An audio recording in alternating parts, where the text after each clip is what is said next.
तकलीफ क्या हो जाती है। बहू लेने तुम ही जाती हो, शादी नहीं होती तो 10 जगह हाथ पैर जोड़ती हो, कुंडली मिलाती हो, मेरे लड़के की शादी करा दो। एक काम करना, युवाओं से मैं कहूंगा, शादी आदि करो ना, कुंडली मुंडली का एक अलग लफड़ा, इस चक्कर में कई कुंवारे घूम रहे हैं। मैं आपसे इतना ही निवेदन करूंगा कि अब की बार कुंडली मिलाओ तो अपनी मत मिलाना, है ना। किसी भी पंडित को दिखाना तो कहना जो लड़की मेरे घर आ रही, देख उससे मेरी माँ की कुंडली मिल रही है या नहीं मिल रही है, मेरे पास उसे कितना रहना है, सबसे ज्यादा तो सासू के साथ।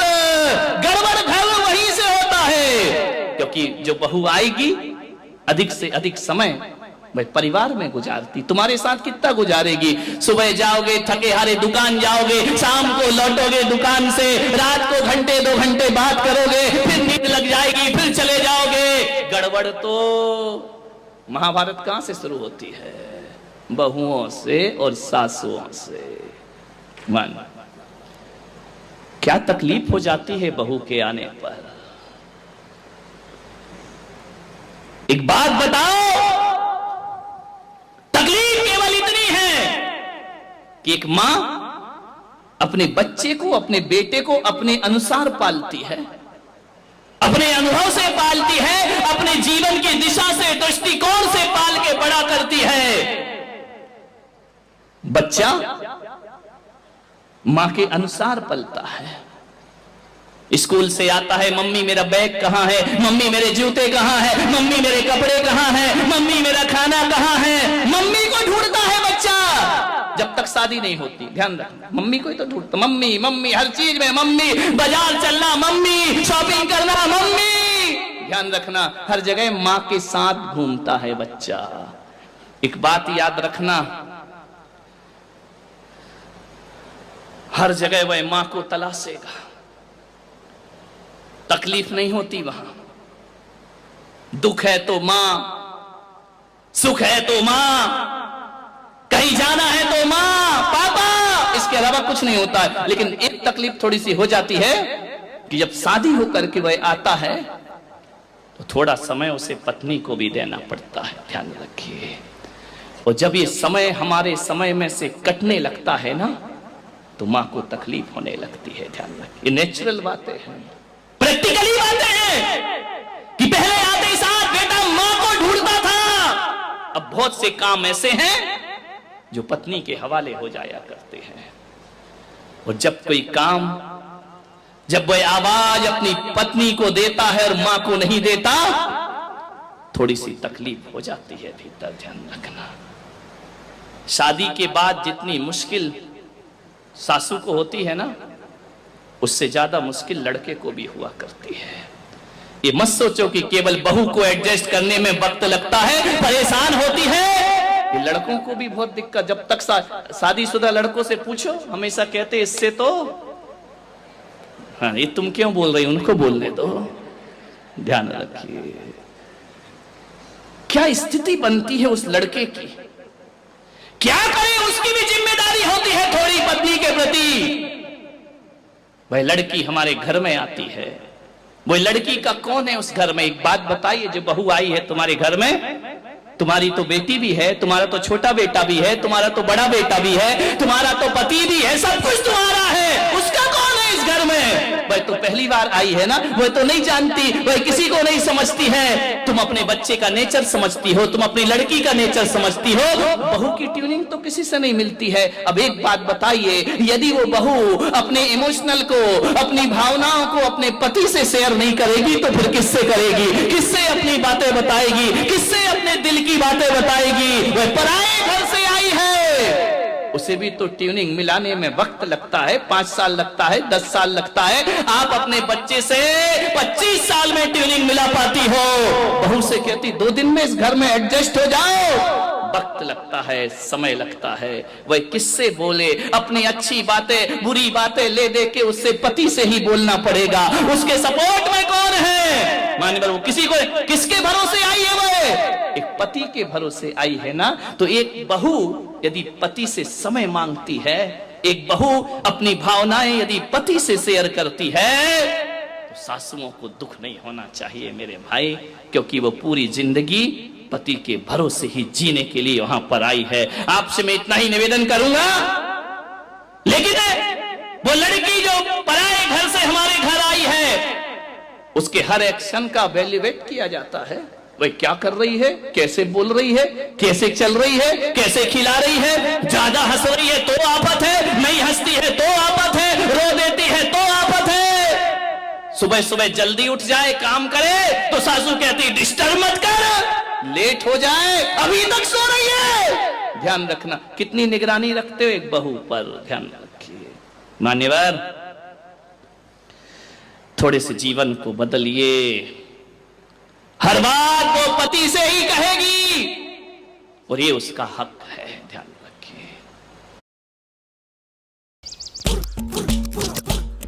डिफेंसिव खेलना है। डिफेंसिव खेलने को बोला है, बोलना तो है। की आंख पकड़ जावे जो ठाणे उस हरियाणा की छोरी है, छोटेगी ना जावे। ओ मैडम क्या कर रहे हो? यही वह शादी करके आती है, ध्यान रखिए। मान्यवर, मां की पीड़ा ये होने लगती है कि अब बेटे पर बहू का कब्जा होने लगा है। दर्द केवल इतना है कि बेटा हाथ से गया। बेटा क्या करे बेचारा। अब शादी के बाद भी तुम्हारे साथ शॉपिंग करने जाए क्या? शादी के बाद भी तुम्हारे साथ पिक्चर देखने को जाएगा? शादी के बाद अरे एक आध बार चला भी जाएगा। कभी तो उसको अपनी पर्सनल लाइफ जीने दो, ध्यान रखिए।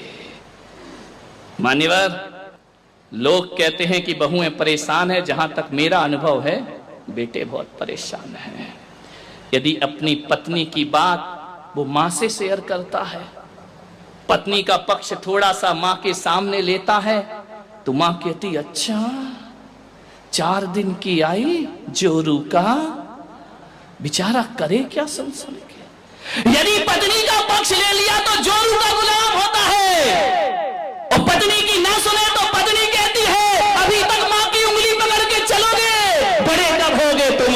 ध्यान, क्या स्थिति बन जाती है उसकी। पहले घर में आता था, दुकान से हंसता था, मुस्कुराता था, खुश होता था, अब आता है इधर पत्नी का मुंह बना है, उधर मां की त्योरी चढ़ी। कैसा जीवन बना दिया, कैसा नरक में जीवन बना दिया। एक मां को यदि कोई भय है तो केवल असुरक्षा का भय होता है। उस असुरक्षा के भय में वो अपने शक करती है अपने बच्चे पर, और अपने भविष्य की सुरक्षा के लिए बहुओं से अत्याचार प्रारंभ। तो भय क्यों है आपको? आप क्यों सोचते हैं कि हमारा बेटा पराया? तो नहीं मेरे भाई, और यदि तुम्हारा बेटा पराया हुआ है तो इसकी जिम्मेदार भी तुम ही हो, बहू नहीं है, ध्यान रखना। मैंने भगवान महावीर से पूछा कि किसी से दोस्ती और प्रेम रखना है तो क्या किया जाए, तो भगवान महावीर ने कहा कि दुश्मन को मत मारो, दुश्मनी को मारने का प्रयास करो।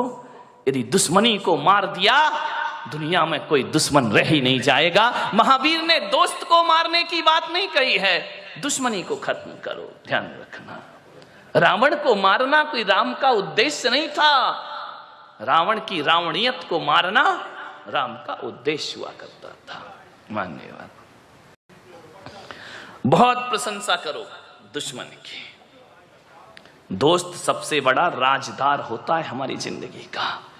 ये बच्चे जो बात अपने माँ बाप से शेयर नहीं करते, वो बात दोस्तों से शेयर किया करते हैं।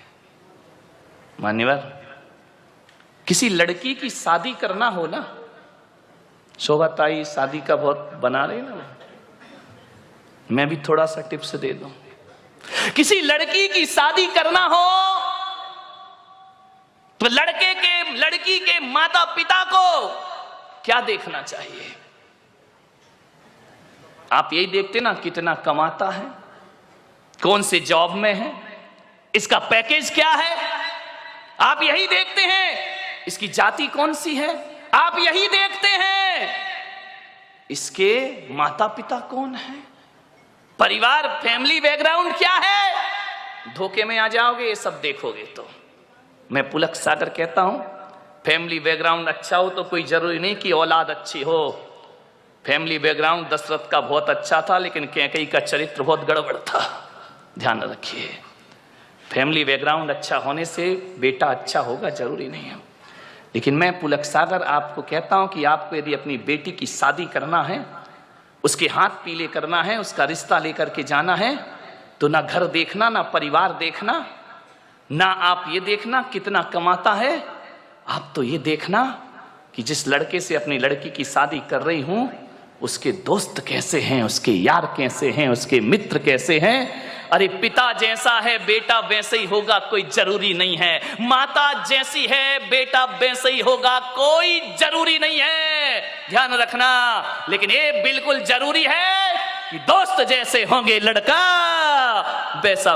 दोस्तों का बैकग्राउंड देखो, आप ये देखो किसके साथ उठता है, किसके साथ बैठता है, कहां जा। माँ बाप से छिपके काम करते हैं लड़के, माता पिता को पता नहीं चलता, और दोस्त सड़कों पे बाहर क्या करते हैं। किसी भी बेटी की शादी करो तो लड़के के दोस्तों के बारे में जानकारी जरूर लेना।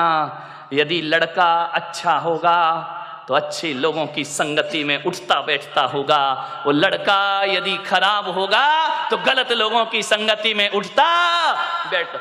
आदमी जैसे माँ बाप होते हैं वैसा नहीं होता, जैसे दोस्त होते हैं आदमी वैसा हुआ करता है। ध्यान रखिए। मान्यवर, एक सीख दी है मैंने आपको, इस पर कोई ध्यान नहीं देता है। आप बताइए ना, एक बेटा सही गलत किसकी वजह से होता है? बाप की वजह से, मां की वजह से नहीं मेरे भाई। एक शराबी बाप भी चाहता है कि मेरा बेटा शराब ना पिए, ध्यान रखना। एक जुआड़ी भी चाहता है कि मेरा बेटा जुआ ना खेले, और एक बेश्या भी चाहती है कि मेरी औलाद इस गंदगी में जीवन ना बिताए। ध्यान रखना। एक चोर ने भी ये सपना नहीं देखा होगा कि मेरा बेटा चोर बने। कोई माँ बाप औलाद को चोर नहीं बनाते हैं, कोई माता पिता औलाद को झूठ बोलना नहीं सिखाते हैं, कोई माता पिता शराब पीना नहीं सिखाते हैं, कोई माता पिता सिगरेट पीना नहीं सिखाते हैं। सिगरेट पीने वाला बाप भी चाहता है कि मेरा बेटा सिगरेट ना पिए। ध्यान रखना मान्यवर। मालूम है सिगरेट पीना कौन सिखाता है? दोस्त सिखाते हैं। सबसे पहले शराब पीना रिश्तेदार या माँ बाप ने नहीं सिखाया, शराबी बाप भी नहीं सिखाता है कि बेटा तू पी ले। ध्यान रखना।